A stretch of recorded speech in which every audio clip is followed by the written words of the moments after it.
So, Carol, I understand yesterday was your 55th anniversary. Yes. Was that night a little bit different from your first wedding night? Yes, it was.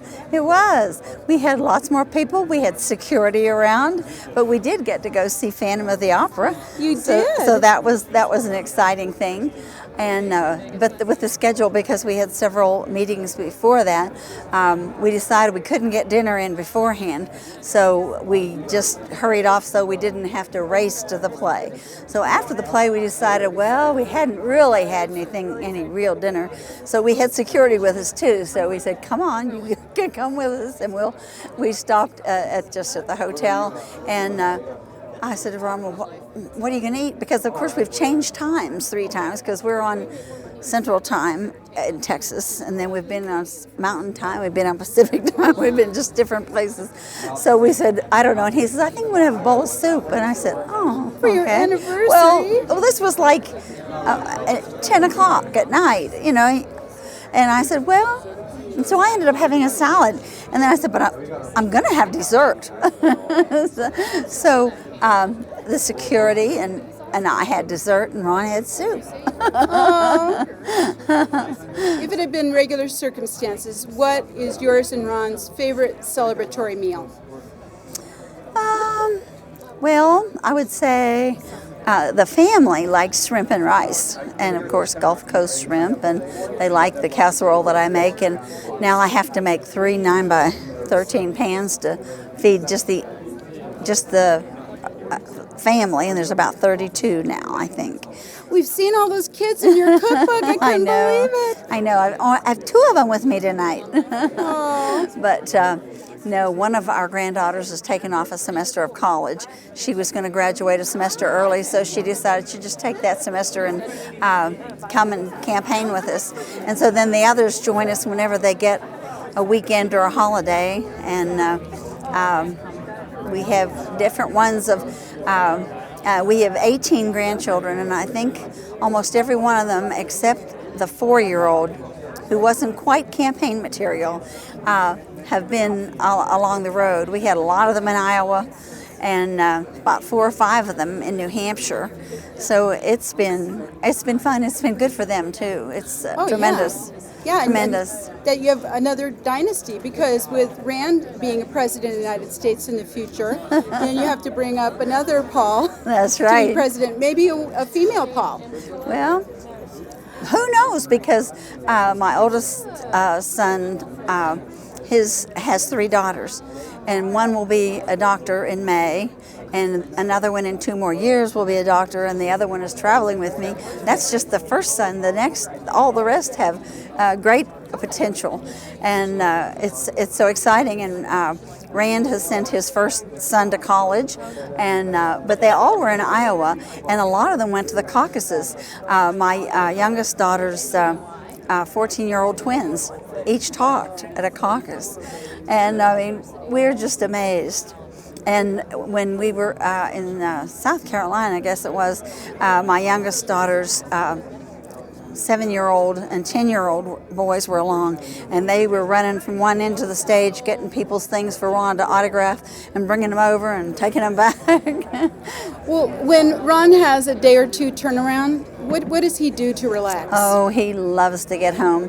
He wants to be outside. He rides his bicycle and walk. I mean, he walks every morning if he can, about 3 miles or more, and then in the afternoon he rides his bike maybe 15, 20 miles, and he tries to stay physically fit. And I mean, and when it's gardening time, he has a big garden. And I've seen that tractor. Do you have a garden that needs a tractor? Yes, we do. Well, the tractor we've had for years, because when we first moved to Lake Jackson, Ron couldn't leave town because the other doctors had signed their patients out to him because he was the only specialist.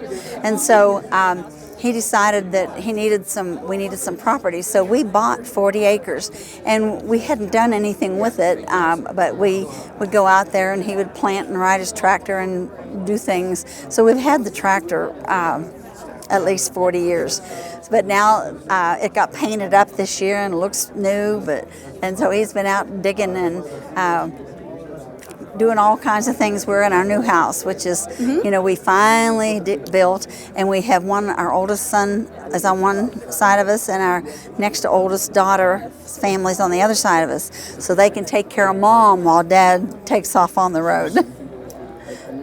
In the cookbook, we read the story about your collie dog and her litter. Do you have a dog now? No. Our collies, we raised collies. We got our first collie right after we were married and moved to North Carolina, and Ron was in medical school. And she's the one that had so many litters of puppies and had 12 puppies in one litter. And I guess the story in there was how we had to sell one to get enough money to pay for gas to go home. Yes, well, we absolutely loved them. But when we moved to Texas, it was hotter there, and for the dogs with long hair, and they mostly were inside, but it still wasn't just right for them. So I had a little Maltese that I got in 1988, and her name was Liberty. And I absolutely adored her, and she died at 17. So, and I've been wanting to replace her, but Ron keeps saying, we're traveling so much, and we didn't want to leave her. And of course, the kids say, "Oh, we'll watch her," but we haven't done it yet. And I had a cat for 18 years, and I wanted to get another cat, and not yet, he says. Now, I notice you've been at a number of the debates. When the debates are over and everyone's milling around shaking hands, is everyone really as friendly as they look on TV? Yes, they are. It's a little different this time than before, but some are more friendly than others, but everyone is polite. What is Callista's hair like in person? Never moves. It's always very pretty.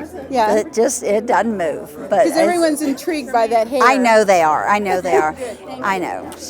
But it's, it's her kind of her thing, So I kind of wish mine would stay in one place every now and then. If you were First Lady, is there a special project that you would have? Well, I haven't really gotten it all together, but I'm sure I would do something in the medical field for one of the things, but I don't know what it would be. But I'm thinking about the arts as far as the handmade things that grandmothers pass down to their children, and I'm thinking of knitting and crocheting and things like that. I'd love to get it going again where, now our mothers are back to work and they aren't doing those things, and I have a granddaughter now, a granddaughter-in-law that's learned to knit, and she's just loves it, and she's a teacher, and she has 2 little kids, and so it's thrilling to me when they do those things. But I do a lot of quilting, and I make a t-shirt quilt for all the kids that graduate from high school, and they save their shirts from the cradle up and then give them to me, and I make them a quilt. And then when they get married, I usually have another quilt that I make for them. So I'd like some of them to do some of that one of these days, so I'm interested in things like that. Well, someone made a remark that was really cute, that if Ron was elected, they thought that on Sundays he'd be riding a lawnmower and mowing the White House lawn. Does that sound like Ron? Yes, it does. It does. Yeah.